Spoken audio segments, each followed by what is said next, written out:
Okay, this just happened, so I wanted to share it with you because if you are attempting to generate income, turning your passion into profit as a writer, this is something that you might encounter. Yes, Amazon slash KDP, formerly known as Create Space, just suspended my KDP account.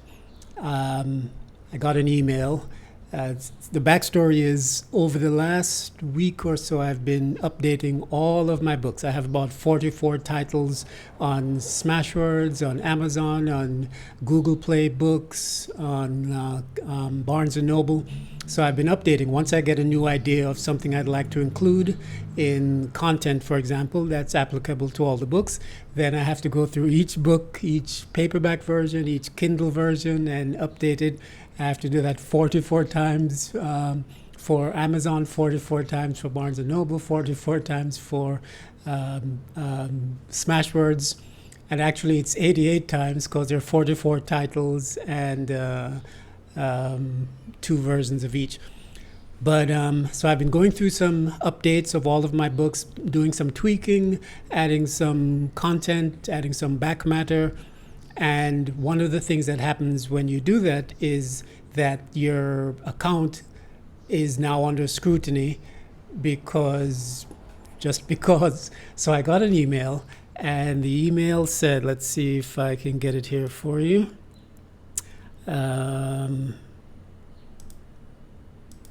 We have temporarily suspended your KDP account because you submitted titles which contain content that is freely available on the web. We don't accept content that is freely available on the web unless you are the exclusive copyright owner of that content. You can see the violations reflected in the following titles: Fit to Breed Forever, 10 Causes of Impotence they don't want you to know about, probably because there's no money in the simple cures that can help improve and maintain your erection. That's my style of writing titles that are longer than the books themselves. Before we can reinstate your account, you need to do the following: reply to this message with the following declaration. I confirm that I will remove any content for which I do not have the exclusive publishing rights. And then number 2, review your catalog and remove any titles. And then until we receive a response from you regarding this issue, your account will remain blocked.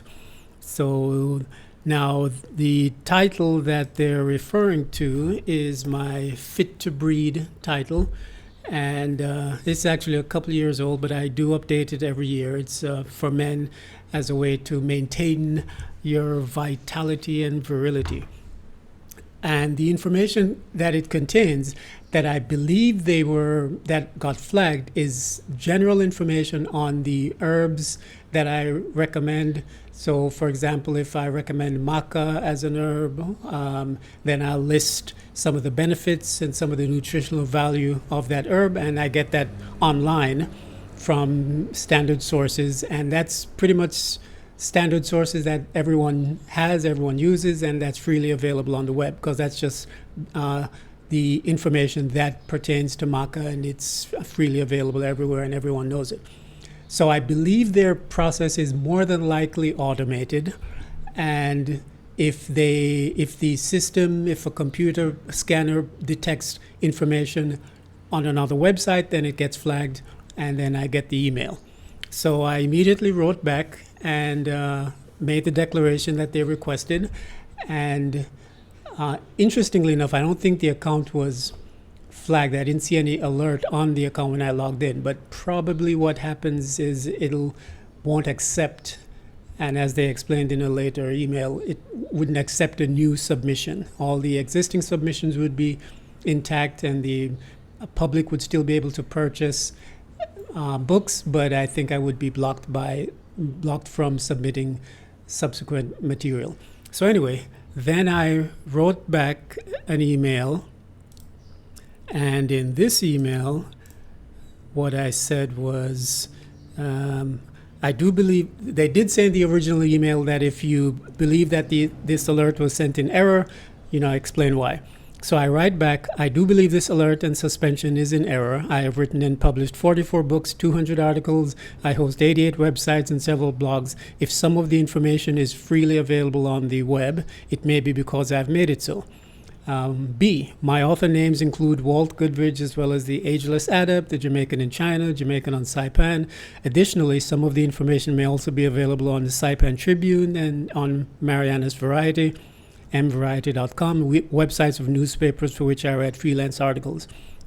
Some of the information, and C, some of the information like nutritional content of herbs, as I explained, is naturally going to be available on the web because the nutritional content of kelp, seaweed, for example, is widely known and will not change. Therefore, many websites will have the same information. And D, I did look through my book to see if there was something that I may have grabbed, but I couldn't find anything. Even the information that I grabbed that's general knowledge, I do reword it. I don't just lift it and drop it in. So I sent that email, and then I went out to go running on the beach for half an hour and came back, and the email that I got back from KDP support read, let's see here. Thank you for your email concerning the status of your account. After reviewing your response, we have reinstated your account and we will once again accept your titles for possible publication. Please be advised that all of your submissions must comply with our content guidelines, yada, yada, yada, yada. All right. So the point of this is just to let you know, just to prepare you for certain things that could happen when you are turning your passion into profit as a writer. One is play by the rules and don't plagiarize and don't submit information that's not yours unless it's public domain and unless you credit it accordingly. Second thing I would suggest really seriously, as I always do, is never allow any one platform to control too much of your income and your survival. In the case of books, this is just the playing field. KDP, Amazon accounts for at least 90% of my book income. Minimal sales through Barnes & Noble, minimal sales through Smashwords, minimal sales through Google Google Play Books, but so that can't be avoided. But I do diversify and have other sources of income besides just the book sales. And the other takeaway is to make sure that you fight for your when you know you're right. So, this is something that I went through once before years ago when I started publishing the public domain books. I had to go through a process and prove that the books were indeed public domain and that I did have a right to publish them. So just something I wanted to share with you, a little interesting. Oh, by the way, this whole process took no more than 2 hours. From the time I got the first email, I responded right away, went running on the beach, and then came back, submitted the second email, and then got the reinstatement. So I do find that KDP is very responsive and very good customer service. And once they've been shown, and in this case, as I said, the initial flagging of the title was probably automated, whereas the review that to reinstate my account was probably done by an individual who more than likely did see that some of the content was either my own content that, under different names that the automated system wouldn't have picked up on, or it might have been, as I indicated, just general knowledge information that is widely available and that, as I said in my email, doesn't negate the value of providing that same information in a book form in a different context to anyone who wishes to pay for it. Just because something is freely available on the web doesn't mean that there aren't individuals who won't mind paying for it to have it in a book form as it relates to being fit to read. So anyway, it seems like my contention, my argument worked, and my account is reinstated.